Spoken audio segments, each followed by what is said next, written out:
Ada banyak di antara kita umat Islam yang kondisi hatinya semacam itu. Begitu banyak sampah di dalam hatinya tersebut. Semoga Allah selamatkan semuanya. Amin.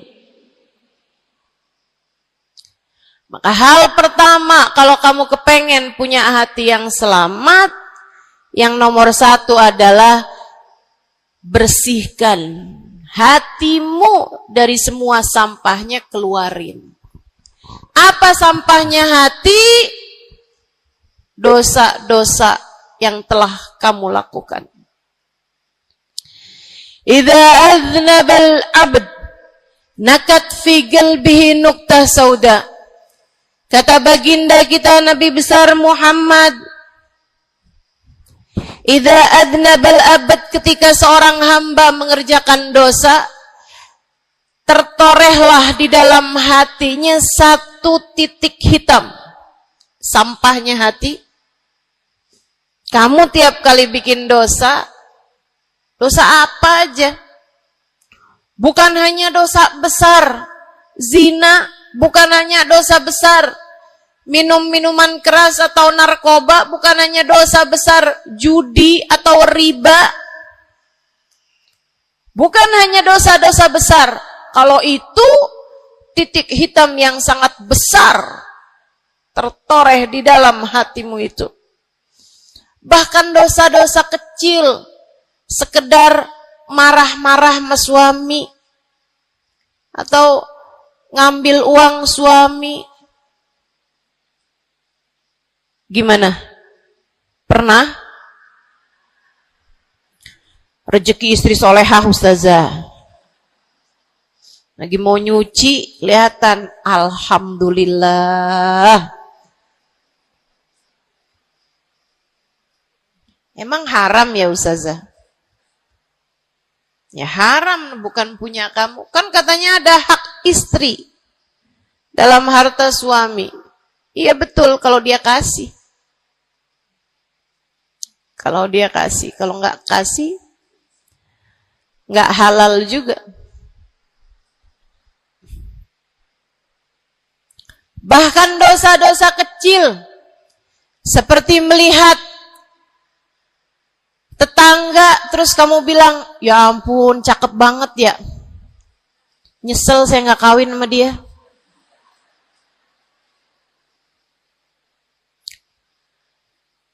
Dosa.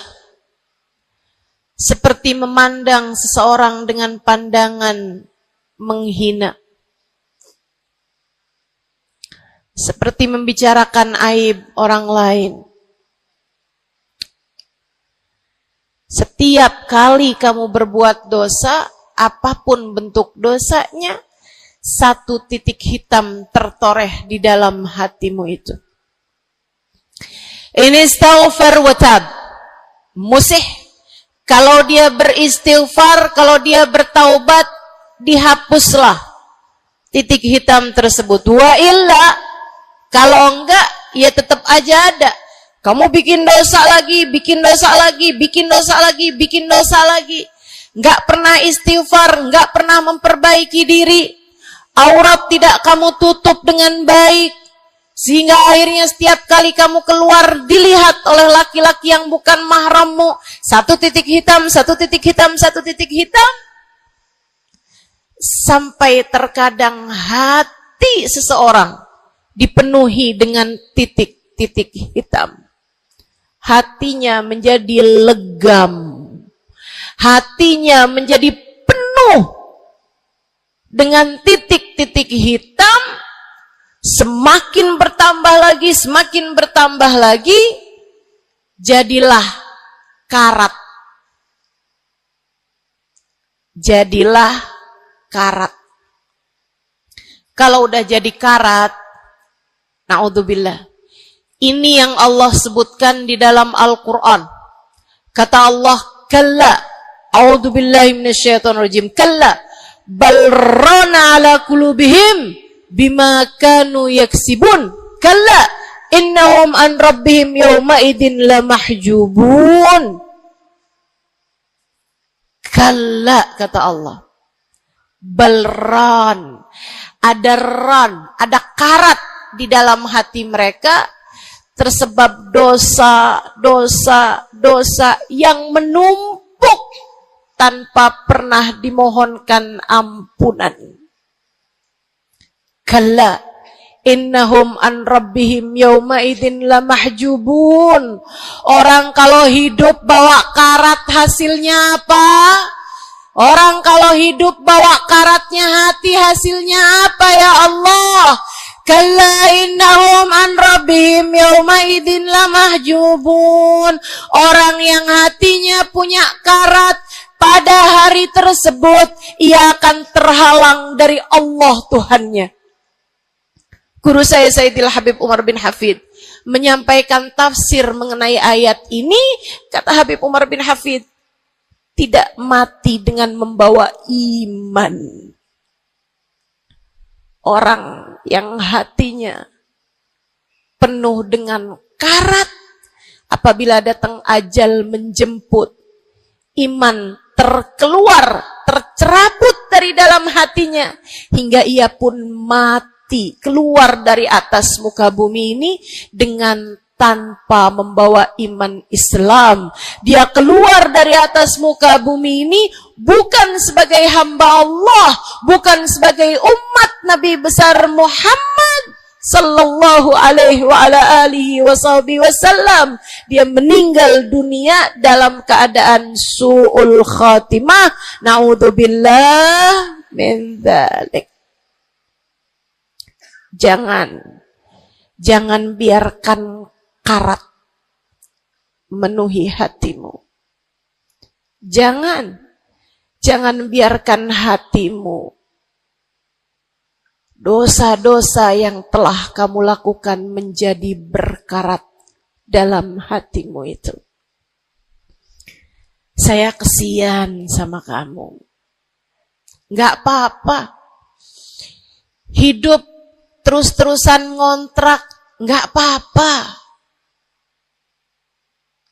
Hidup nggak pernah punya kendaraan sendiri, nggak apa-apa. Nggak pernah punya HP yang canggih, nggak apa-apa. Saya hidup di atas muka bumi ini, nggak pernah ada yang datang melamar saya. Jadinya sampai di usia di atas 30-an tahun, saya masih menjomblo, Ustazah. Enggak apa-apa. Ustazah, saya udah menikah 10 tahun, belum ada anak juga, Ustazah. Enggak apa-apa. Ustazah, suami saya kawin lagi, Ustazah. Enggak apa-apa.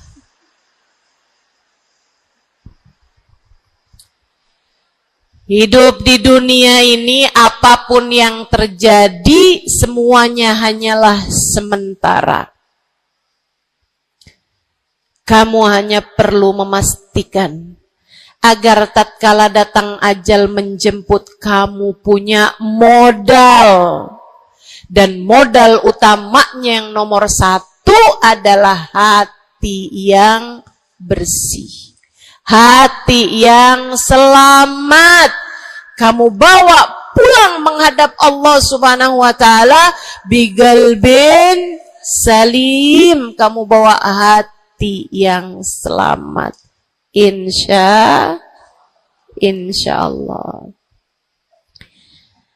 Mati nggak bawa suami nggak apa-apa. Mati nggak bawa anak nggak apa-apa. Nggak bakalan jadi pertanyaan malaikat raqib atid. Tapi mati harus dengan membawa hati yang selamat. Mudah-mudahan Allah karuniakan. Mudah-mudahan Allah karuniakan. Saudaraku sekalian yang saya muliakan, maka bersihkan sampah-sampah dalam hatimu itu. Caranya gimana nih, Ustazah? Dosa-dosa saya emang udah banyak banget. Saya di masa muda, di masa remaja, Bahkan sampai udah tua juga nih, bergelimangan dengan dosa demi dosa. Banyak dosa saya, Ustazah. Saya zaman muda berada dalam masa jahiliyah. Dosa, segala dosa saya kerjakan. Apa yang harus saya lakukan? Bersihkan karat-karat dalam hatimu itu dengan taubat. Minta ampun sama Allah, minta ampun sama Allah. Kamu perlu nangis sama Allah. Kamu perlu sungguh-sungguh minta ampunan sama Allah. Dosa segede gunung, kalau Allah mau melemparkannya ke dalam lautan ampunan, inna kaba'irad dunubi ful ghufrani kallamami. Katanya sahibul burda, sesungguhnya dosa-dosa besar dalam lautan ampunan, ia hanyalah seperti buih di dalam lautan. Gak ada artinya apa-apa kalau Allah mau ampuni. Dosa sebesar apapun, kalau Allah mau ampuni gak ada artinya. Tapi dosa sekecil apapun, kalau Allah mau perhitungkan, kamu gak akan selamat. Saya sampaikan padamu atas nama cinta. Dosa sekecil apapun yang kamu lakukan, jika ia tidak berjumpa dengan ampunan Allah, kamu bisa tidak selamat. Iblis nyembah Allah 70.000 tahun lamanya. Sujud di atas bumi, dia sujud, bumi dihancurkan, Allah naikin dia ke langit. Di atas langit dia sujud, ganti-ganti posisi sujudnya. Karenanya Imam Ghazali dalam kitabnya Minhajil Abidin mengatakan, ma min buk'ah minal ard was sama, tidak ada satu jengkal tanah, baik di bumi ataupun di langit, illa waqad sajad iblis fihi sajdah. Iblis udah pernah sujud di sana, di semua tempat di bumi maupun di langit. Paling banyak ibadahnya ternyata bukan seorang wali. Paling banyak ibadahnya ternyata bukan seorang nabi. Kalau hitung-hitungan panjang-panjangan ibadah, ibadahnya iblis lebih panjang daripada siapapun dari makhluknya Allah Subhanahu wa ta'ala yang pernah tinggal di bumi ini. Akan tetapi dia nggak nurut. Iblis ibadah 70.000 tahun, nggak nurut sekali doang, sekali aja. Wa idh qulna lil malaikati isjudu li Adam fasajadu illa iblis. Ketika kami memerintahkan seluruh makhluk yang ada di langit, seluruh malaikat kami perintahkan, wahai malaikat-malaikatku, sujudlah kalian kepada Adam. Fasajadu, mereka semuanya sujud, illa iblis, kecuali iblis doang, tantang petenteng gak mau sujud. Allah tanya, ma manaka antas judali Adam id amartuk? Iblis, apa yang bikin kamu gak mau sujud kepada Adam, padahal aku yang telah memerintahkanmu? Bukankah kamu selama ini sujud di bumi, di langit untuk menyembahku? Sekarang aku perintahkan padamu untuk sujud, kenapa kamu gak mau sujud padanya? Iblis gak bilang, ya Allah, kan perintahnya tadi malaikat, ya kan bukan malaikat ya Allah. Gak gitu. Gak gitu. Saudariku sekalian yang saya muliakan, bahkan iblis gak bilang, males ya Allah saya sujud, lagi bisulan, misal. Enggak gitu juga. Makanya orang yang meninggalkan taat karena malas, karena bodoh misalnya, itu lebih dimaklumi teman-teman. Daripada yang kayak iblis ini nih.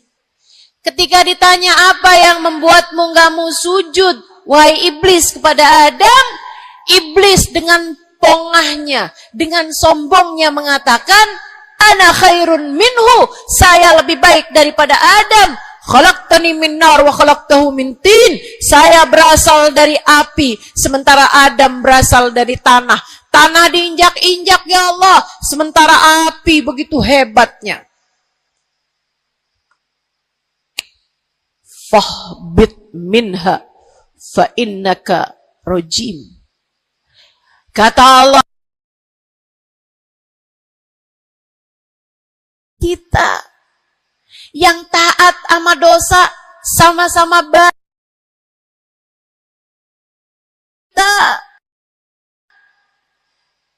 Yang mungkin dosa kita lebih banyak daripada taat kita.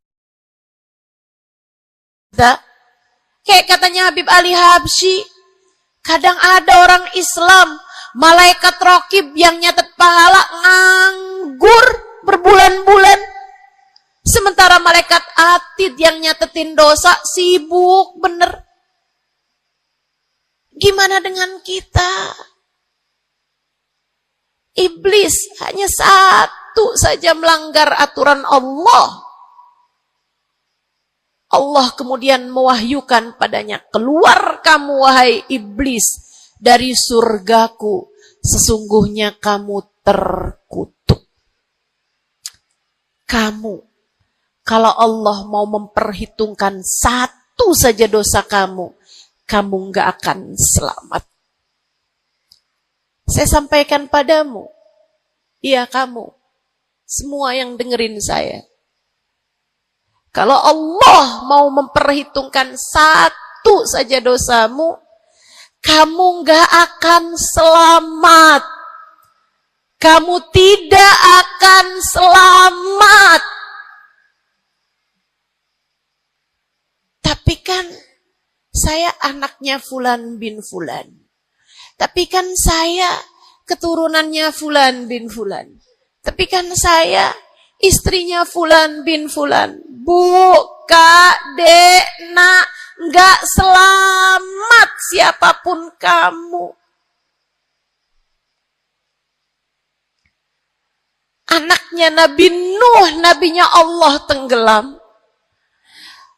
Pamannya Nabi Muhammad, paman baginda kita Nabi besar Muhammad, Abu Lahab, Allah tuliskan kehancurannya, kecelakaannya, kebinasaannya di dalam Al-Quran. Mau siapa yang kamu andalkan? Tapi kan saya udah banyak bikin taat. Saya tiap malam bangun tahajud. Kamu nggak nyampe seujung kukunya ibadah iblis 70.000 tahun. 70.000 tahun. Sujud pada Allah SWT di tiap jengkal tanah. Nih tanah yang sekarang kita jejak ini pernah dibikin sujud sama iblis.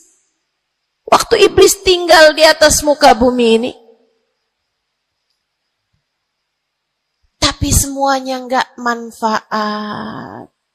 Kalau Allah mau memperhitungkan satu saja dosa hambanya, ia tidak akan selamat.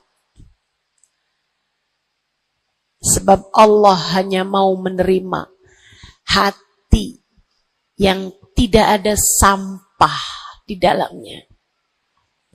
Sebab hanya berkenan menerima hati yang tidak ada noda-noda di dalamnya. Sampah hatimu bersihkan. Dosa-dosamu taubati. Mintalah ampun kepada Allah. Mintalah ampun kepada Allah. Bangunlah di waktu malam, mandilah dengan mandi taubat. Saat-saat mandimu kamu bilang dalam hatimu, ya Allah, sebagaimana air membersihkanku dari segala kotoran-kotoran di badanku, ya Allah, bersihkanlah dosa-dosaku dengan hujan ampunanmu. Kemudian sholatlah 2 rakaat, 4 rakaat, sholat taubat. Kemudian sesudahnya, mulailah kamu ingat dosa-dosamu. Mulailah kamu ingat dosa-dosamu. Dari sejak kamu balik sampai sekarang ini. Betapa ia telah menggunung. Betapa ia telah melumuri dirimu itu. Betapa ia telah menjadikan dirimu kotor. Kemudian ingatlah nikmat yang telah Allah SWT berikan, bahwa bersama dengan banyaknya dosa-dosamu, ia tak henti-henti memberikan kepadamu kenikmatan demi kenikmatan. Bahwa meski matamu berulang-ulang kau pandang yang haram dengannya, Allah masih membiarkan matamu dapat melihat. Betapa meskipun telingamu berulang-ulang kamu pakai untuk mendengarkan aib-aib orang, nyatanya sampai sekarang telingamu masih dapat mendengar. Betapa lisanmu, berapa banyak hati tersakiti dari lisanmu itu. Mertuamu kamu sakiti, suamimu kamu sakiti, anakmu bahkan kamu sakiti. Bodoh banget sih jadi anak. Astagfirullah. Kamu kok bandel banget sih, mama nyesel punya anak kayak kamu. Astagfirullah.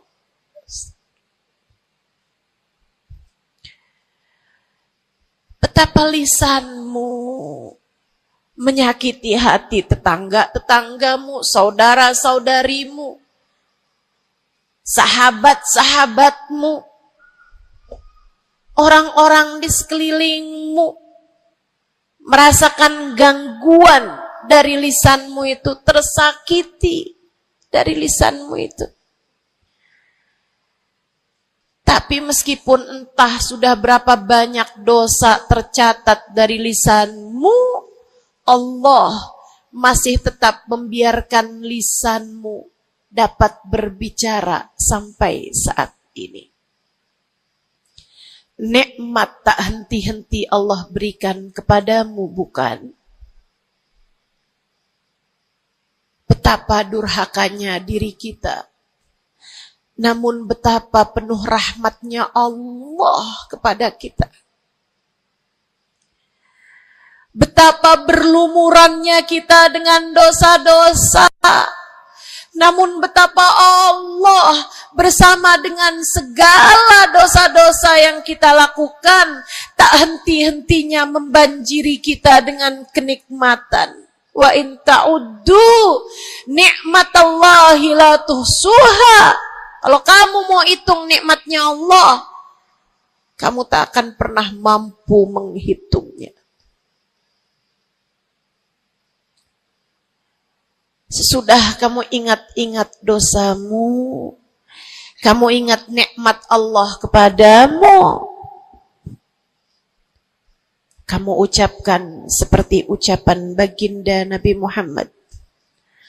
Allahumma anta rabbi La ilaha illa anta khalaqtani wa ana abduka wa ana ala ahdika wa wa'dika mastata'tu a'udzu bika min syarri ma sana'tu abu'u laka bi ni'matika 'alayya wa abu'u bi dhanbi faghfirli fa innahu la yaghfiru dzunuba illa anta.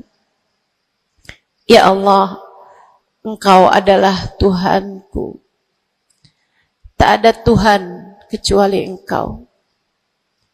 Aku adalah hamba-Mu yang Kau perintahkan buat taat, yang Kau perintahkan untuk menepati janji semampuku.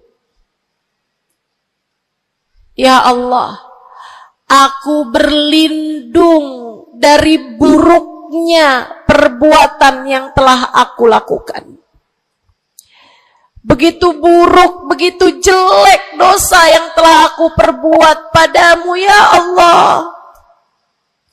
Abu'u laka bi ni'matika 'alayya. Ya Allah, Engkau selalu datang padaku dengan berbagai macam kenikmatan-kenikmatan. Wa abu'u bi dzambi, sementara aku selalu datang padamu dengan dosa demi dosa. Faghfirli, ampunilah aku ya Allah. Fa innahu la yaghfiru dzunuba illa anta. Bukankah tak ada yang dapat mengampuni dosaku selain Engkau ya Allah. Minta ampun sama Allah. Minta ampun sama Allah. Yang serius, menangislah di hadapannya. Menangislah di hadapannya. Dalam keheningan malam saat tiada sesiapapun yang melihatmu. Jauhkan dulu apapun yang dapat membuatmu kehilangan konsentrasi. Jangan lagi khusyuk-khusyuk begitu tiba-tiba kedengaran suara Shopee.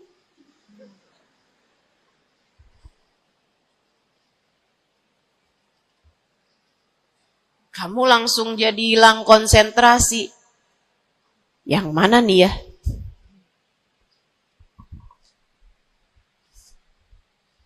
Bismillah. Kalau kamu pengen punya hati yang selamat, nomor 1 adalah taubat. Taubatan nasuha. Taubat yang sungguh-sungguh. Nyesel telah berbuat dosa, meninggalkan dosa-dosa tersebut, berjanji untuk tidak mengulanginya lagi. Jika dosanya terkait sama manusia, ada syarat keempat yang harus dilakukan, yaitu meminta maaf kepada orang yang telah engkau sakiti hatinya tersebut. Yang kamu habis bikin dosa sama dia minta maaf. Mudah-mudahan Allah SWT ampuni dosa-dosa kita. Amin. Semoga Allah ampuni dosa-dosa kita. Amin.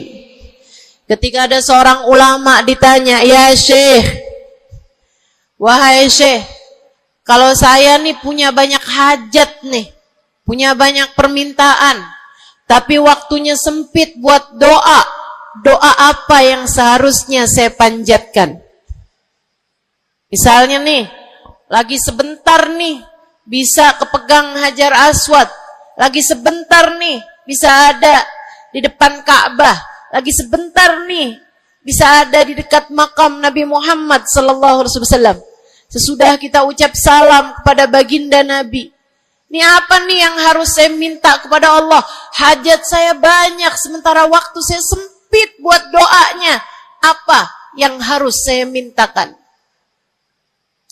Apa sebaik-baik hajat yang perlu kita mintakan di saat tidak banyak waktu untuk memintanya kepada Allah. Syekh tersebut menjawab, is'alil maghfirah, mintalah ampunan dari Allah. Sebab bagaimana mungkin kamu meminta hajat-hajat yang lain sementara kamu masih belum berada dalam pandangan rahmatnya Allah. Kamu masih terusir dari pintunya. Kamu udah minta-minta. Nih kayak istri lagi minggat sama suaminya. Kemudian dia WhatsApp, tolong dong transferin saya. Lah balik dulu.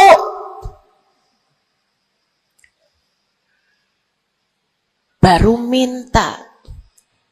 Tiap kita ngerjain dosa adalah tiap langkahan kita menjauh dari Allah Subhanahu wa ta'ala.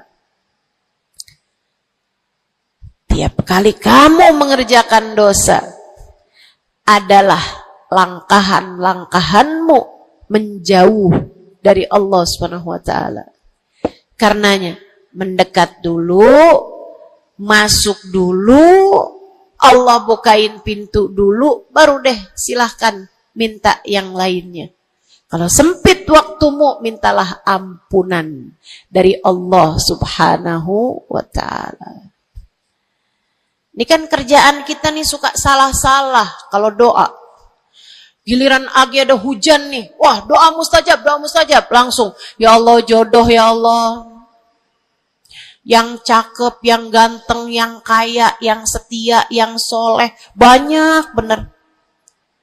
Padahal kalau ngelihat dirinya kagak ada pantes-pantesnya. Kalau kamu pengen jodoh yang soleh, solehahkan dulu dirimu itu.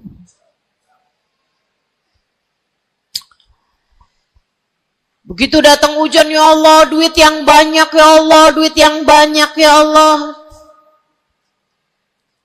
Mintalah dulu ampunan. Sebab kamu mati gak bawa jodoh gak apa-apa, kamu mati gak bawa duit gak apa-apa. Tapi kita mati harus bawa ampunan Allah Subhanahu wa ta'ala.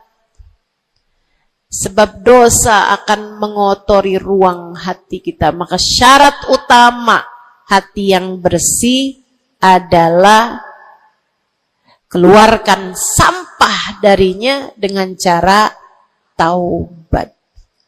Mohonlah ampun pada Allah. Secara serius. Cukup sekali ustazah? Enggak cukup. Lo dosanya banyak. Tiap habis sholat minta ampun.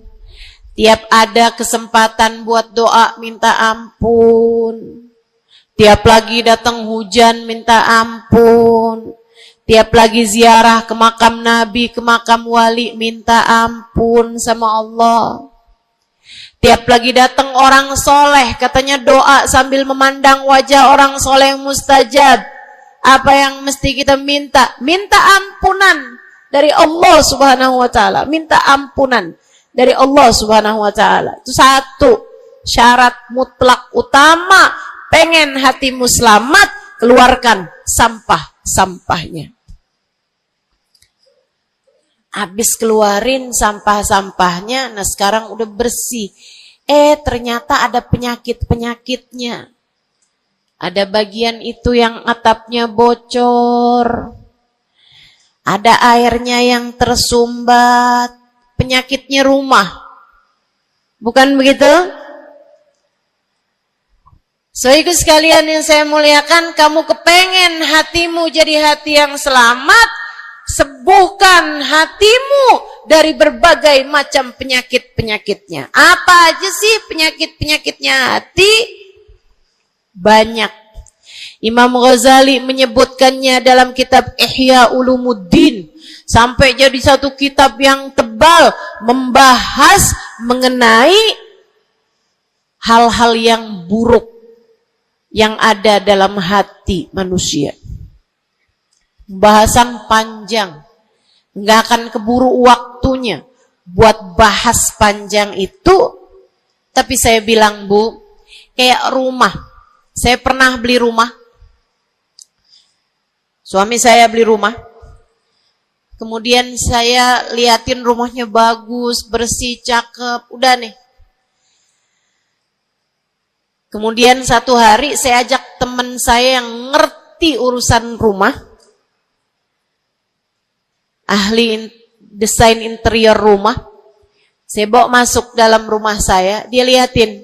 Ini bocor nih Ustazah. Yang ini nih. Harus cepet-cepetan ditambal.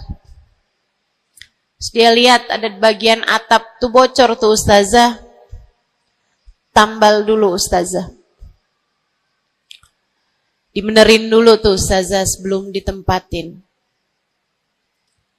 Bu, saya kirain rumah saya udah bagus. Ternyata kalau dilihat sama ahlinya baru ketahuan. Kita juga begitu semua. Kita kirain hati kita baik-baik aja. Tapi kalau kita duduk ngaji, kalau kita hadir di majelis taklim, kalau kita dengerin kajian-kajian, kita baru paham.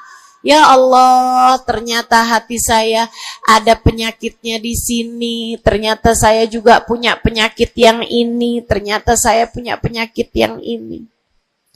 Karena jangan berhenti belajar. Jangan berhenti mengaji. Biar kita paham penyakit-penyakit hati kita tuh di bagian mana. Sehingga kita bisa konsentrasi buat mengobatinya. Ada tuh bagian atap yang dibilangin sama temen saya nggak terlalu peduli. Saya liatin kecil aja kok. Sampai satu hari, untung aja saya nggak ada di bawah situ. Jebol atap rumah saya. Banjir rumah saya. Gara-gara atap yang berpenyakit yang tidak diberesin. Begitu pula dengan hati kita. Cari tahu apa penyakitnya. Cari tahu apa obatnya. Dengan kamu duduk mengaji. Ini bukan urusan sejam, 2 jam dipelajari. Kemudian semuanya benar. Ini adalah PR seumur hidup kita. Buat sehatin hati kita. Buat bagusin hati kita.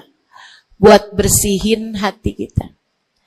Penyakit hati paling berbahaya namanya kesombongan. Dan Bu, Kak, Dek, Nak, siapa di antara kita yang selamat darinya? Apa itu sombong, wahai Rasulullah? Kata seorang sahabat. Sebab saya senang pakai baju bagus. Saya Rasulullah senang makan enak, senang pakai baju bagus. Saya sombong kalau gitu wahai Rasul. Enggak, bukan itu yang namanya sombong. Kamu punya baju bagus, pakai. Jangan punya baju bagus. Saya kalau pakai ini kelihatannya sombong. Ya udah saya pakai yang rombeng-rombeng aja. Punya baju bagus tapi daster udah robek, itu aja yang dipakai. Tanya sama suaminya, kok kamu pakai baju yang ini sini kan robek nih. Enak, adem. Adem yang lihat, adem yang make, gerah yang lihat. Bukan itu yang namanya kesombongan. Saya punya uang, saya bisa beli mobil yang bagus, tapi saya nggak mau beli, saya takut sombong. Bukan itu yang namanya kesombongan. Saya punya uang, bisa bangun rumah buat tamu-tamu. Ulama-ulama kalau datang bisa tinggal di rumah saya. Tapi saya nggak mau kayak gitu, ntar saya sombong. Bukan itu yang namanya kesombongan. Sombong, kata Nabi Muhammad, batarul haq wa ghamtun nas. Sombong adalah menolak kebenaran dan menghina orang lain, merasa diri lebih baik daripada orang lain. Itu yang namanya sombong. Merasa diri lebih baik dari orang lain. Merasa diri lebih baik dari orang lain. Sering banget ini kan kita kan. Betul? Dulu-dulu belum pakai jilbab.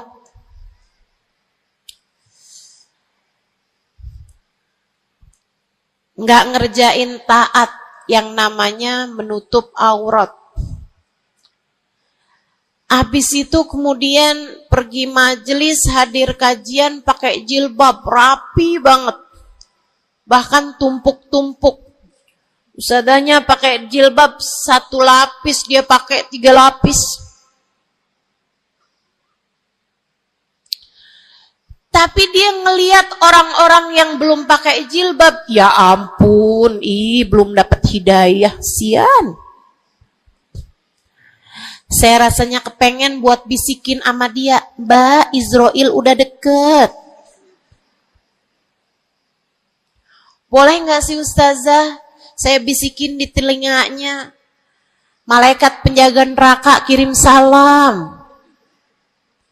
Astagfirullah. Dulu kamu berbuat dosa dengan membuka auratmu, kini kamu berbuat dosa dengan dosa kesombongan. Itu namanya bukan taubat. Itu namanya bukan hijrah. Itu namanya pindah dosa. Dari satu dosa membuka aurat menjadi dosa kesombongan. Dan bisa jadi di hadapan Allah dosa kesombongan lebih besar nilainya daripada dosa membuka aurat. Bisa jadi. Bisa jadi.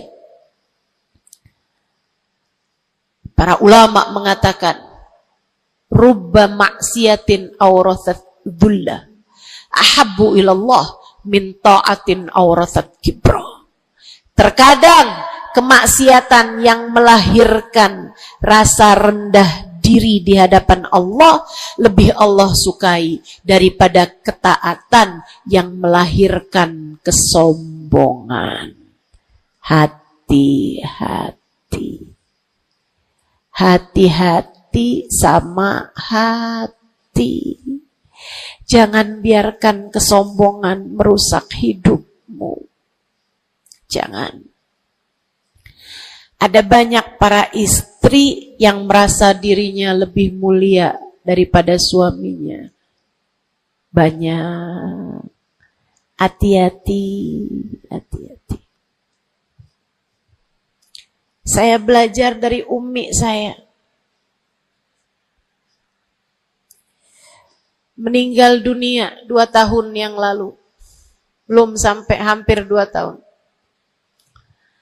Saudariku sekalian yang saya muliakan, saya sering bilang sama umi saya, Mi, maafin saya ya Mi ya. Umi saya bilang, Nak, maafin umi ya. Umi punya salah sama kamu nggak kurang daripada salah kamu sama Umi. Umi punya dosa sama kamu pasti lebih banyak daripada dosa kamu sama Umi.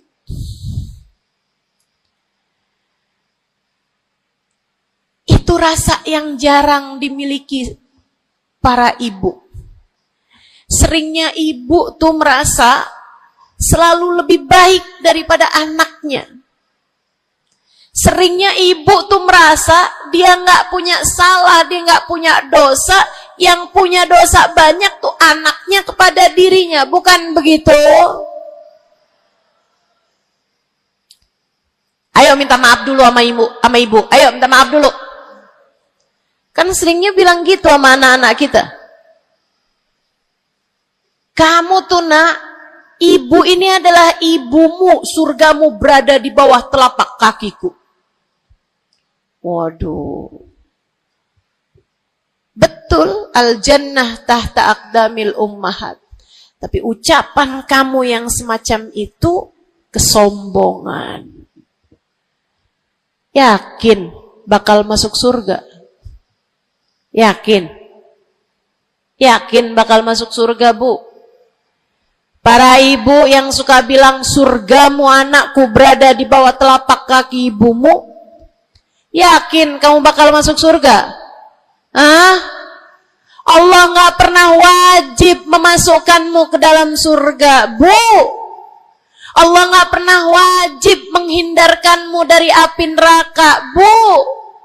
Allah nggak pernah wajib menjadikanmu ada di belakang Nabi Muhammad. Kalau kamu sampai Allah usir dari surganya, Allah masukkan kamu ke dalam nerakanya, kamu bisa apa? Kalau saat Nabi Muhammad menggiring umatnya, dan kamu tidak bisa ada di belakangnya, kamu terusir dari rombongan Nabi Muhammad, kamu bisa apa? Kamu bisa apa? Nilaimu yang sesungguhnya nanti di akhirat kelihatannya.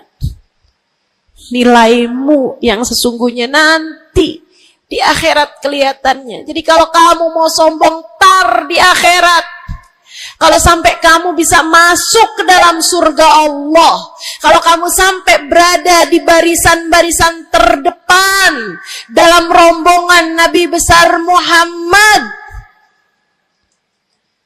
kalau kamu bisa makan dari buah-buahan surga, kalau kamu ada saat kamu mengucap salam kepada baginda Nabi Muhammad, matamu bisa memandang indah wajahnya, telingamu bisa mendengar indah suaranya, lisanmu bisa mengucapkan salam langsung di hadapannya, silahkan membusungkan dada pada saat itu. Silahkan mau ngerasa diri kamu lebih baik daripada ahli-ahli neraka, silahkan. Tapi sekarang keadaannya belum tentu. Bagaimana jika seseorang yang kamu memandang dirimu lebih baik darinya, ternyata ia melenggang masuk ke dalam surga, sementara kamu Allah jerumuskan ke dalam api neraka? Keadaannya belum jelas, keadaannya belum tentu. Jangan pernah merasa diri lebih baik daripada siapapun. Jangan pernah merasa diri lebih baik daripada siapapun. Hatimu benerin rusak-rusaknya, penyakit-penyakitnya. Ada penyakit berbahaya namanya hasud. Ada penyakit berbahaya namanya hasud. Apa itu hasud? Seneng orang lain dapat kesulitan, seneng kalau orang lain dapat kemalangan, kesusahan, susah hati kalau orang lain dapat kesenangan. Tuh. Seneng orang lain susah, susah orang lain seneng. Itu namanya hasud. Ada tetangga naikin rumah, bangun rumah, dia naik darahnya. Ada orang tetangganya yang sebelah kiri beli mobil, dia pun diangkut pakai mobil ambulan. Busuk bener hatinya, dimakan sama sifat namanya sifat hasud. Nggak seneng lihat orang lain seneng. Kalau orang lain dapat kesusahan seneng bener. Si ibu itu kemarin habis tabrakan, pantas aja dia tabrakan. Kamu tahu kan, si ibu yang itu tuh suka ngerebut laki orang. Ngerebut suami orang jelek, teman-teman, jelek. Jelek. Tapi kamu ngomongin orang juga perbuatan yang jelek, sama jeleknya. Yuk belajar. Buat jangan punya sifat hasud. Dia kok bikin pengajian besar. Pengajian kita harus lebih besar. Urusannya apa? Bukankah majelis itu adalah dakwah mengajak orang kepada Allah? Hatimu jagain. Hatimu jagain. Hatimu jagain. Ada yang bisa begitu, alhamdulillah. Ada ustazah yang lebih pandai darimu, alhamdulillah. Minta doa, ambil ilmunya. Bukan malah dihasutin. Hati-hati, hati-hati. Jangan sampai hasutmu membawamu kepada terusir dari rahmatnya Allah. Kayak Bal'am bin Ba'ur. Ada zamannya Nabi Musa, teman-teman sekalian. Namanya Bal'am bin Ba'ur. Ilmunya tinggi. Sampai kabarnya jamaahnya juga banyak. Semua orang dengerin kajiannya.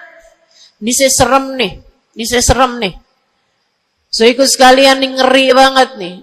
Ini buat orang kayak saya nih, ngeri banget nih pembahasan ini nih. Ada orang berilmu, pintar banget. Namanya Bal'am bin Ba'ur. Zamannya Nabi Allah Musa.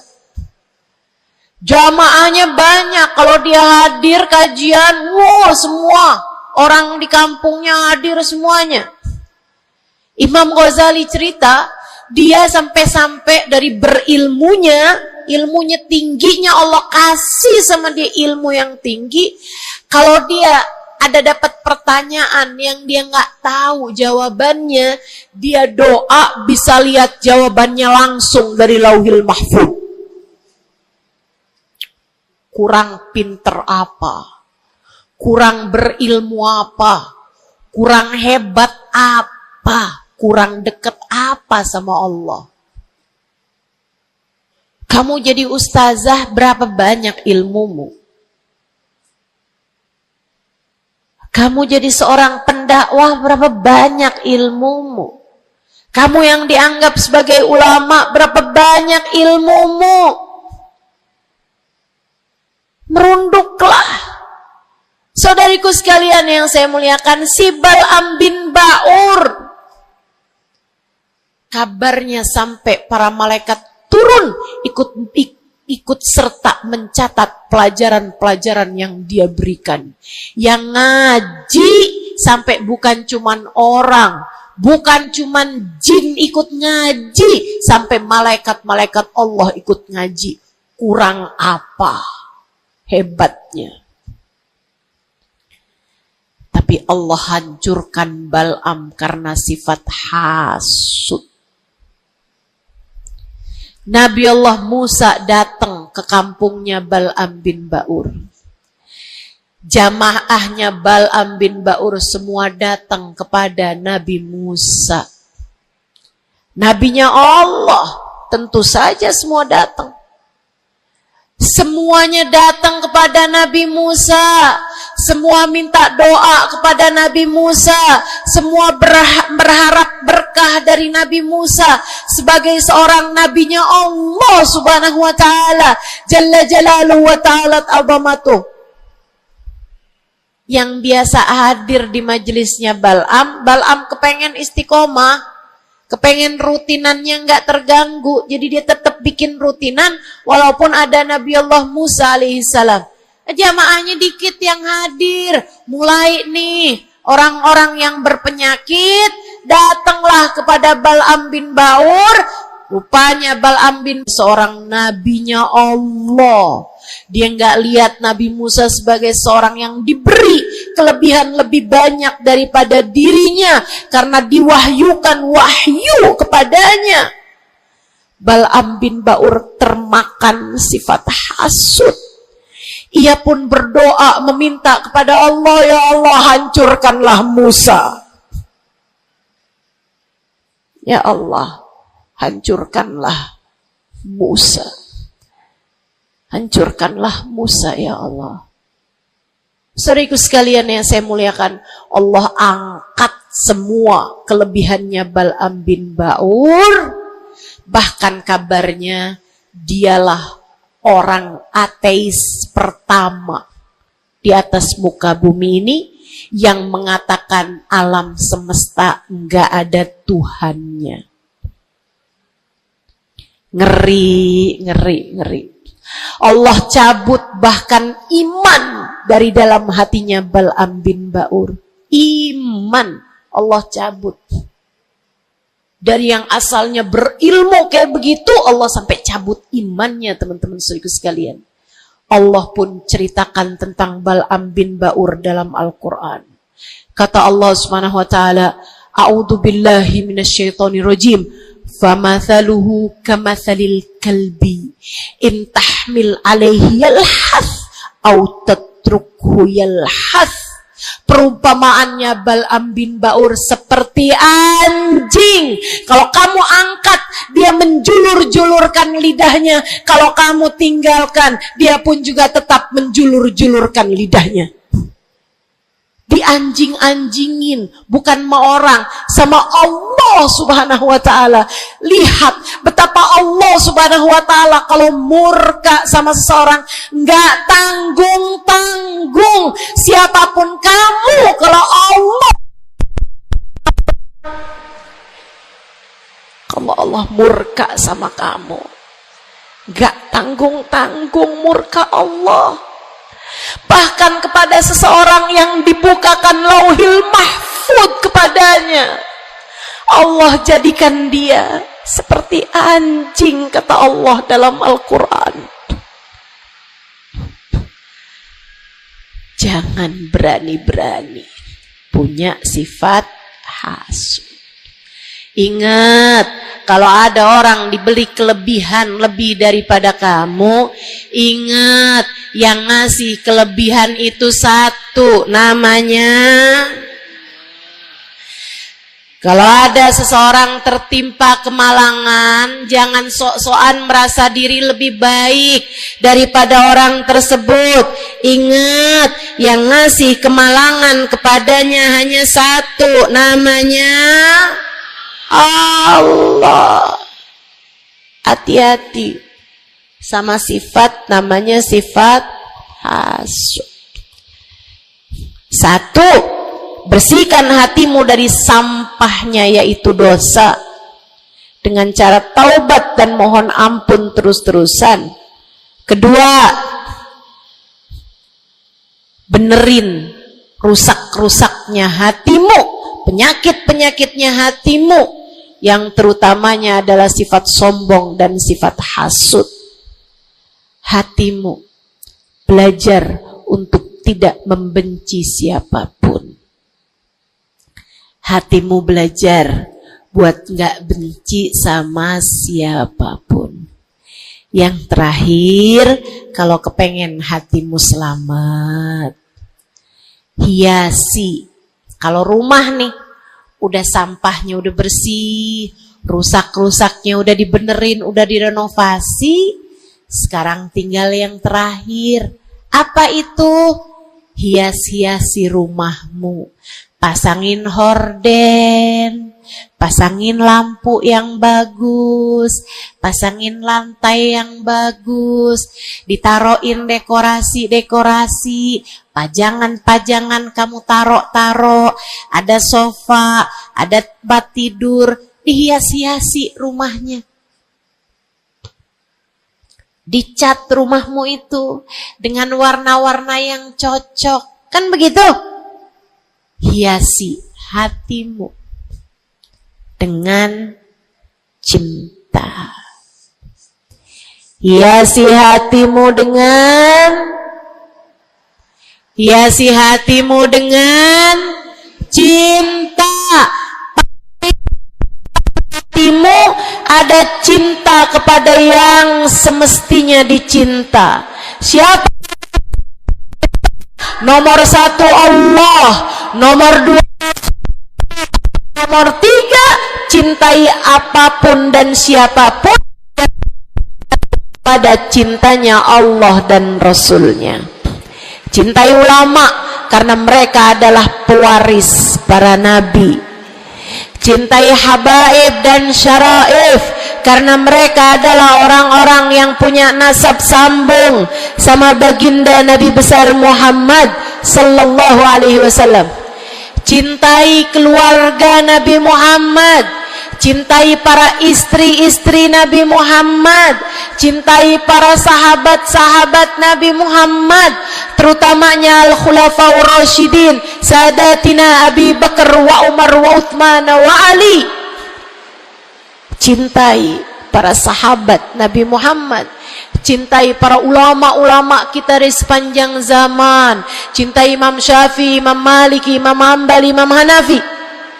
Cintai para ulama-ulama kita dari atas sampai kepada ulama-ulama kita yang sekarang ada. Cintai siapapun yang bawa Nabi Muhammad, bawa Allah, yang bikin kamu jadi kenal Allah, kenal Nabi Muhammad. Cintai. Pada cinta mereka terdapat cintanya Allah. Cintai anak-anak yatim sebab mereka dicintai sama Nabi Muhammad. Cintai orang-orang fakir karena mereka dicintai sama Nabi Muhammad.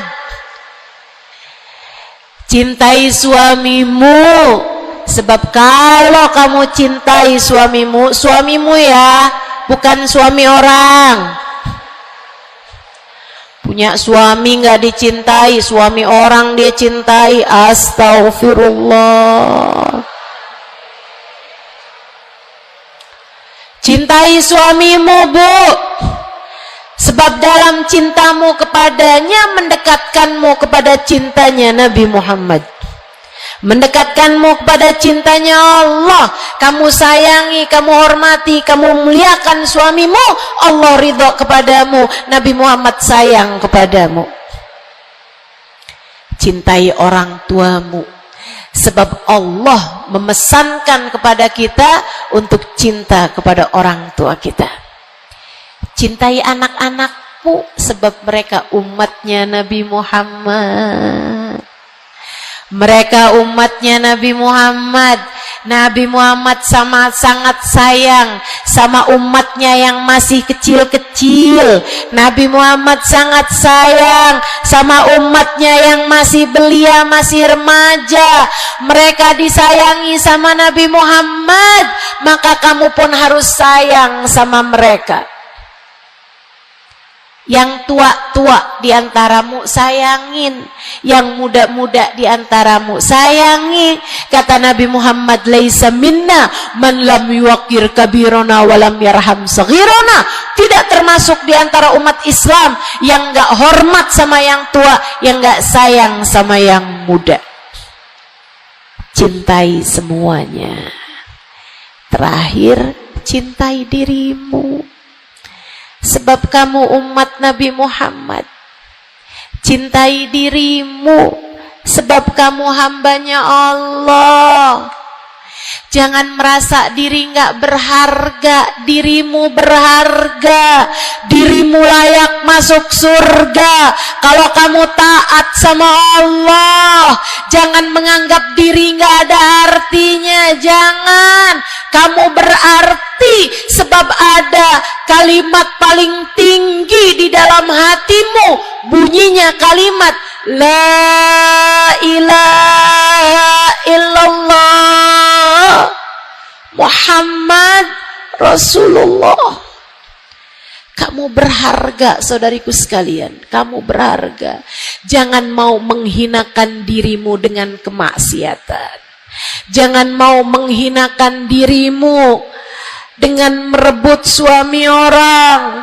Jangan mau menghinakan dirimu dengan berharap uang, kemudian kamu meminta-minta kepada orang, kamu mengemis-ngemis kepada orang. Kamu umat Nabi Muhammad, kamu hamba Allah Subhanahu wa ta'ala. kalimat indah ada di dalam hatimu, jangan hinakan dirimu itu. Mari terhormat, jalanin sholat, jangan pernah tinggal. Mari terhormat, tutup auratmu, jangan dibuka-buka. Mari terhormat, cintai dirimu, bangun di waktu malam, sholat malam, angkat tangan, minta kepada Allah. Mari terhormat, baca sholawat sebelum tidur.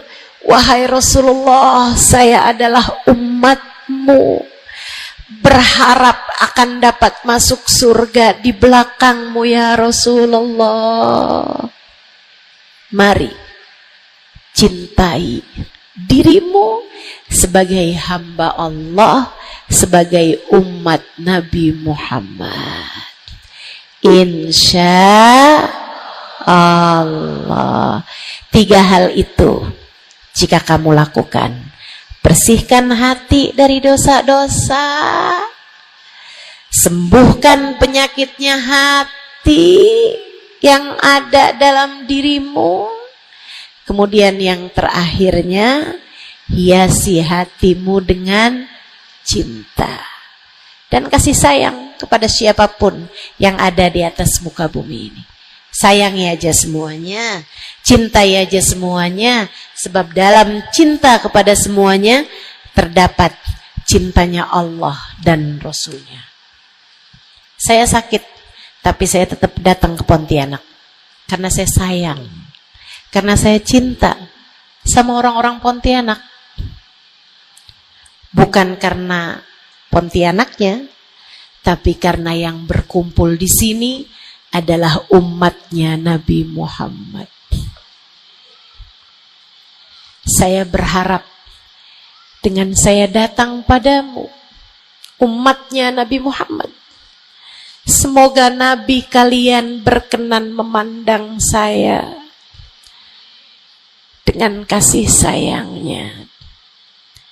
Saya datang ke sini walaupun sakit, karena saya tahu kalian semua hambanya Allah. Ada keberkahan dalam diri kalian yang saya berharap mendapatkan itu. Saya berharap dengan saya datang padamu, Allah Tuhanmu berkenan merahmati saya sebagai hambanya. Yuk, sayangi semuanya. Yuk, cintai semuanya. Rabbana zalamna anfusana wa illam taghfir lana wa tarhamna lanakunanna minal khasirin. Rabbana atina fid dunya hasanah fil akhirati hasanah wa qina adzabannar. Bifadli subhana rabbika rabbil izzati amma yasifun, wassalamun alal mursalin, walhamdulillahi rabbil alamin. Assalamualaikum warahmatullahi wabarakatuh.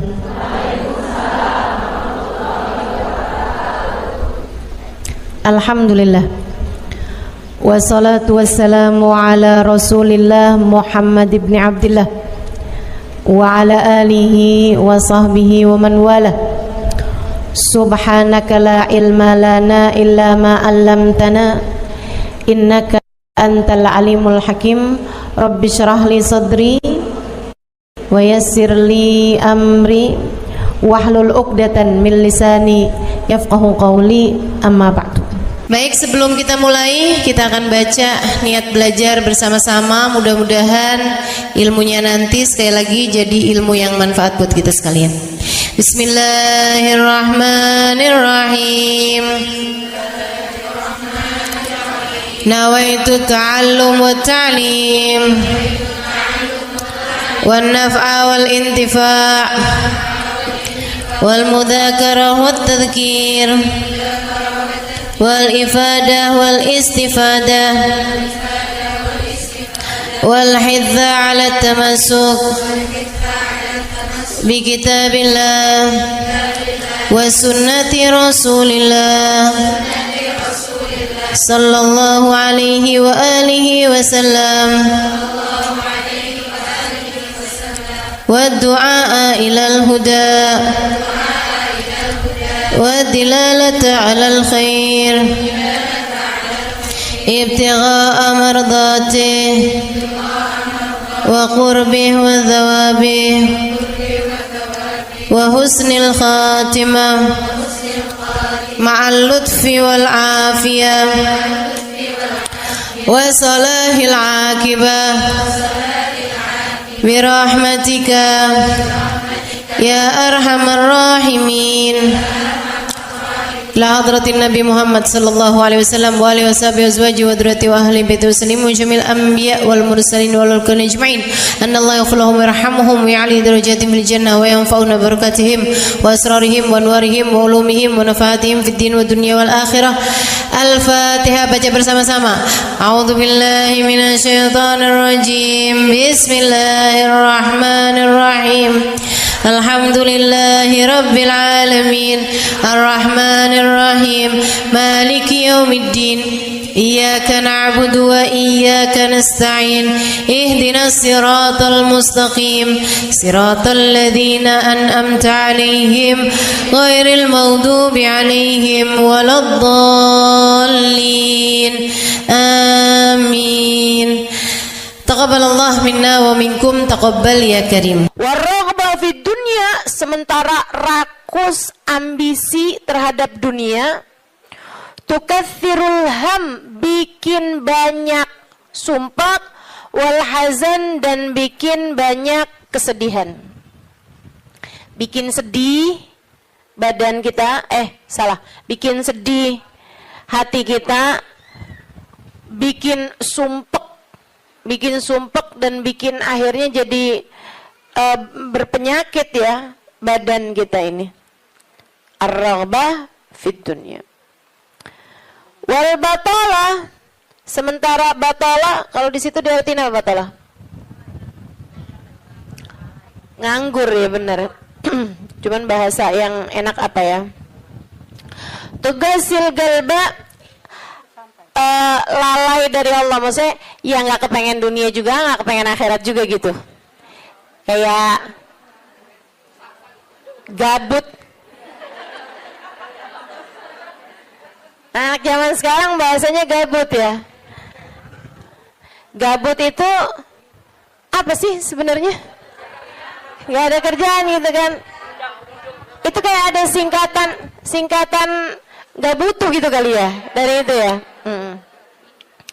Nggak ngapa-ngapain gitu, pengangguran aja gitu, nggak jelas. Wal batalah tuh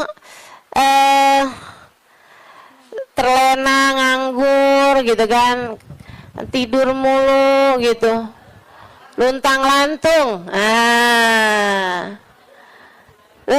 Ada orang luntang lantung gitu kan, dibilang luntang lantung, dibilang lantung luntang. Tugasil galba, bikin keras hati.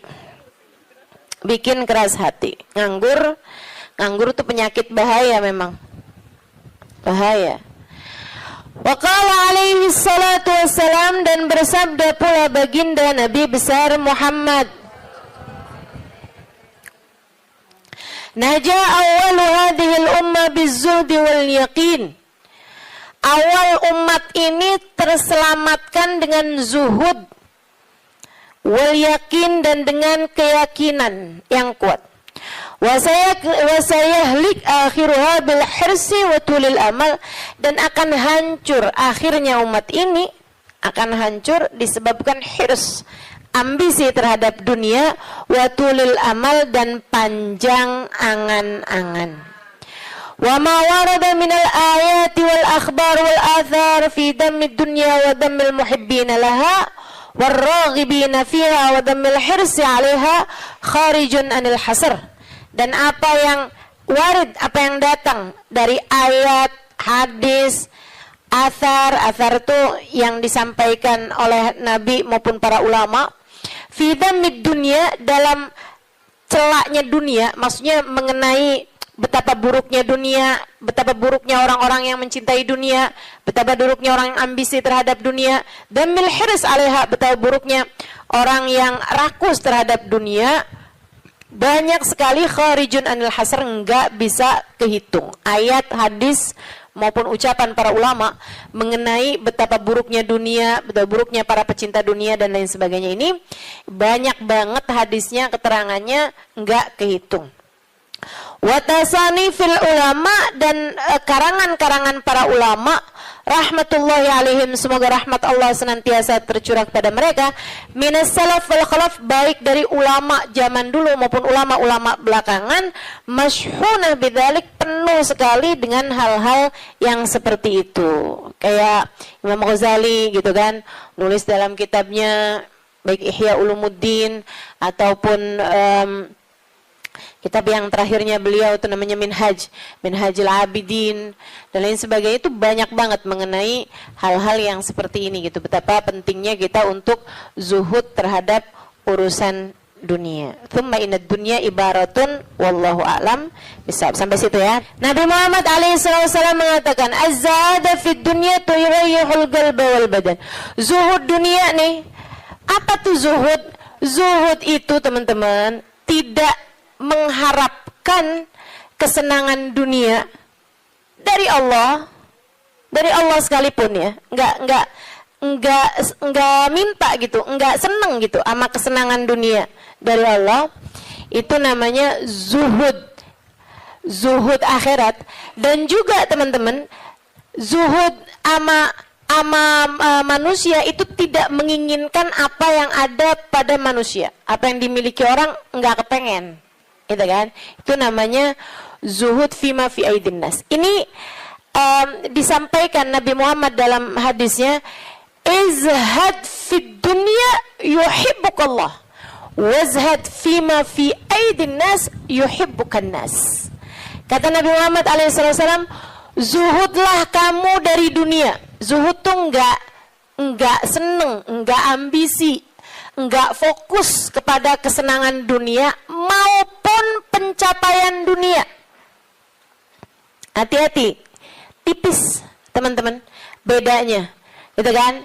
Pencapaian dunia, saudara sekalian, kayak gini loh, banyak followers, majelisnya jadi rame, itu tipis tuh antara kamu kepengen akhirat sama kamu kepengen dunia. Buat siapanya? Bukan buat yang hadir. Saya rasa kalau yang hadir mudah-mudahan baik gitu kan. Tipisnya itu buat pelaku-pelaku dakwah, baik yang rumahnya buka buat majelis atau dia buka majelis, atau yang ngajarnya nih gitu. Karena kalau tujuannya senengnya itu adalah urusan-urusan dunia, tuh tipis banget, setan nantinya tuh bisa masuk dari arah situ. Dari arah situ masuknya. Izhad fid dunia, kata Allah Subhanahu wa taala. Makanya dari tipisnya nih yang saya sebut tadi itu ya, kayak keinginan kamu tuh dunia apa akhirat, keinginan kamu tuh pujian manusia atau pujian Allah. Itu sampai-sampai banyak dari para wali-walinya Allah Subhanahu wa taala meninggalkan kemasyhuran dunia karena khawatir sama hatinya. Banyak saudaraku sekalian. Sampai ada di antara para wali itu yang sampai berpura-pura nyuri, sampai dikejar orang gitu kan. Kenapa dikejar orang? Karena yang dia curi adalah bajunya seorang perempuan yang lagi mandi. Ada orang lagi mandi, wali loh yang ngerjain. Untung belum zaman viral internet ya. Ini kalau zaman viral internet kayak apaan tuh, orang ngejat dia tuh kan, udah nganggepnya udah hancur banget dah gitu. Tapi memang itu yang dicari sama beliau. Yang dicari sama beliau adalah menghindar dari kepopuleran, menghindar dari apa yang orang-orang cari dari kemuliaan dunia karena khawatir hatinya terselip rasa keinginan untuk dianggap mulia di dunia, menghancurkan kemuliaannya di akhirat. Serem bener buat orang-orang kayak saya yang sama Allah dikasih pegang mic di depan, ya kan? Teman-teman saya sekalian, nggak gampang. Makanya kalau ada yang bisa kamu lakukan untuk saya, doain biar bisa ikhlas, doain biar bisa benar gitu, jaga hati, doain biar disayang Allah gitu. Kesian nih, begitu udah masuk nih setan, teman-teman saya sekalian, setan tuh ya datang ke pedagang beda, datang ke orang awam beda, datang ke ulama beda lagi. Waduh, yang datang ke ulama nih setannya juga ulama. Setannya juga kelas profesional, gitu kan? Jadi nggak ecek-ecek gitu loh. Setannya juga setan-setan berkelas, teman-teman saya sekalian. Nah itu kan yang belum tentu selamat gitu, belum tentu selamat. Masya Allah. Ada tuh zamannya Imam siapa ya? Ada Imam Ghazali cerita dalam Ihya-nya. Kita suka ketawa-ketawa tuh dengerin cerita Imam. Maksudnya kau baca ceritanya Imam Ghazali yang begitu-begituan. Kata Imam Ghazali dalam Ihya-nya tuh, ada orang atau di Minhaj ya, wallahu a'lam, pokoknya salah satu kitab Imam Ghazali lah. Imam Ghazali cerita, ada orang dia itu ulama, teman-teman. Cuman ulamanya itu masih suka yang ya gitulah, masih ada kesenangan dunianya. Senang sama popularitas, senang sama dimuliain orang, senang sama ini sama itu. Ada satu ulama khomul, ulama yang lain nih, ulama yang nggak seneng namanya terkenal, nggak seneng, dia nggak seneng sama urusan begituan, urusannya antara dia sama Allah, tapi ilmunya luar biasa. Ulama yang kedua nih, ini ulama yang pertama nih, saya nggak inget namanya gitu ya, dua-duanya nih saya nggak inget namanya. Nah ulama yang pertama nih, dia lagi khutbah Jumat, teman-teman saya sekalian, dia ngomong sesuatu yang dinisbatkan kepada ulama yang kedua yang nggak senang keterkenalan apa ini, teman-teman. Dia ngomong bahwa saya pernah dengar kayak, kan ada orang-orang itu ya Allah, mudah-mudahan Allah bersihkan hati kita semuanya nih ya.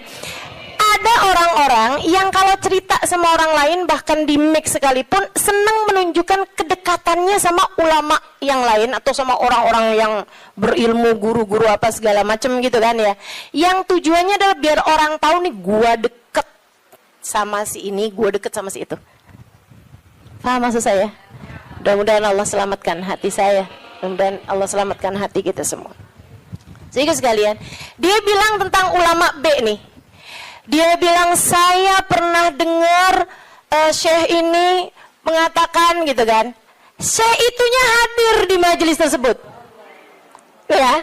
Dan yang diomongin sama syekh A ini tentang syekh B itu nggak pernah diomongin sama syekh B-nya. Paham? Jadi ulama A ini bohong tentang ulama B. Bohongnya di khutbah Jumat cuman untuk menunjukkan betapa dekatnya dia sama ulama B tersebut itu. Dia ngomong kayak begitu, sehingga sekalian, tahu apa yang dikerjain sama ulama B? Ulama B ini yang, kenapa nih anak? Beliau berdiri nyabut bulu ketiak di tengah orang banyak. Beliau berdiri kemudian nyabut bulu ketiak. Heh, syekh, kurang ajar kamu. Ini waktunya khutbah. Saya nggak pasti itu khutbah Jumat atau khutbah yang lain nih ya. Ala kulli hal, syekh, ngapain kamu di waktunya khutbah, kamu malah cabut bulu ketiak? Duduk syekh, nggak punya adab. Kata syekh B ini, kamu yang nggak punya adab nak. Kamu yang nggak punya adab pak. Kenapa kamu mengingatkan saya untuk sesuatu hal yang sunnah? Nyabut bulu ketiak, kalau salah memang hari Jumat ya. Nyabut bulu ketiak hari Jumat hukumnya sunnah. ala sunnah walimada astahi, dia bilang, kenapa saya mesti malu? Kamu gak punya malu apa depan orang-orang kamu nyebut bulu ketiak? Bulu ketiak itu kan buat laki-laki, sama laki-laki nggak aurat, sesama perempuan aja nggak aurat. Bulu ketiak ya, maaf ya teman-teman sekalian. Beliau bilang walimada astahi, kenapa saya mesti malu? Ana ala haq wa anta alal batil. Saya mengerjakan barang hak, kamu mengerjakan barang batil. Dia bilang saya mengerjakan barang hak, nyabut bulu ketiak sunnah hari Jumat. Dia bilang kamu ala batil, karena kamu menceritakan tentang saya sesuatu yang tidak pernah saya katakan. Saya Syekh Fulan min Fulan, sebutin nama dia namanya. Ya Allah, merah padam mukanya. Seram teman-teman, seram. Ya gitulah. Kadang-kadang tuh sampai tipis banget keinginan dakwah atau keinginan pamer. Tipis. Setannya tuh ngebisikin sampai kayak suara semut. Katanya Nabi Muhammad alaihi salatu wassalam, "Ar-riya yadhubbu ala ummati kadhabibin naml." Riya itu bersuara di hati umat saya kayak suaranya semut. Nyaris enggak kedengeran. Enggak kedengeran suaranya. Antara kamu seneng agama Allah jadi tinggi atau kamu seneng nama kamu jadi tinggi. Tipis, segaris, bahkan lebih tipis daripada kulit bawang, teman-teman. Oke, mesti terus minta perlindungan sama Allah. Ya Allah, ya Allah, ya Allah, ya Allah. Bimbing terus ya Allah, ya Allah, ya Allah. Gitu. Mudah-mudahan Allah karuniakan keikhlasan bagi kita sekalian insyaallah. Sebab yang namanya pencapaian akhirat teman-teman. Dan pencapaian akhirat kita nggak pernah tahu. Pencapaian akhirat tuh kita nggak pernah tahu. Taunya kapan? Entar di akhirat. Namanya juga pencapaian akhirat. Taunya entar di akhirat. Saat kamu berhasil menghadap Nabi Muhammad. Saat namamu menjadi seseorang yang dikenal oleh Nabi Muhammad. Alhamdulillah, demikian ceramah untuk hari ini. Semoga ilmu yang disampaikan menjadi manfaat dan keberkahan untuk kita semua. Mohon maaf bila ada kekurangan. Wassalamualaikum warahmatullahi wabarakatuh.